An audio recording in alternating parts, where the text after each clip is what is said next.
Est-ce qu'on doit parler d'installation de députés? Si on n'est pas convaincu que c'est une législature qui s'installe et que c'est des députés qu'on vient installer, on aura toujours les mêmes problèmes de savoir il a démissionné sans être installé. Le président est élu sur la base des accords parlementaires.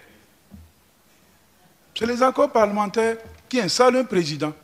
Moi, je continue de penser que pour être député, non seulement il faut être élu, mais il faut également être installé dans le cadre de la législature.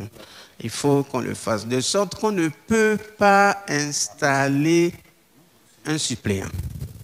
Tant que le titulaire est là, on ne peut pas installer un suppléant. Si on le fait, ça fait passer le nombre de députés, non plus de 109, ça fait 2 fois plus. Et je pense que c'est une erreur de fond. Dans ce document, il a été présenté tout à l'heure des cas d'incompatibilité dans le code électoral qu'il faut ramener au niveau du code d'éthique ou dans le règlement intérieur. Ce n'est pas possible pour ces gens de documents qui font corps avec le règlement intérieur si c'était adopté, ce que je ne souhaite pas. Dans les questions de gestion des finances de l'Assemblée nationale, à travers l'élection de 2 questeurs, qu'on veuille enlever cela pour le confier à un cadre, moi je trouve que c'est malvenu.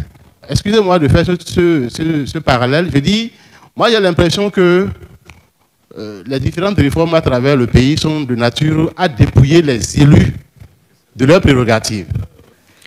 Moi j'ai soupçonné quand même que nous essayons là de fixer nos prérogatives. Parce qu'à un moment donné, j'ai comme l'impression qu'il y a une certaine implication trop directe du gouvernement dans la gestion de notre Assemblée. Parce que nous avons notre fonction publique, enfin notre fonction publique de l'Assemblée nationale. Et c'est une bonne suggestion pour moi. Le règlement financier, c'est un peu comme si c'est un manuel de procédure administrative et financière.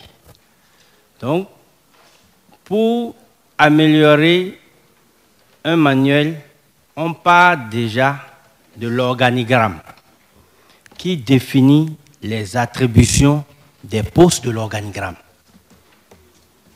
Et de là, ça permet de définir ou bien d'améliorer les tâches qui incombent à chaque fonction.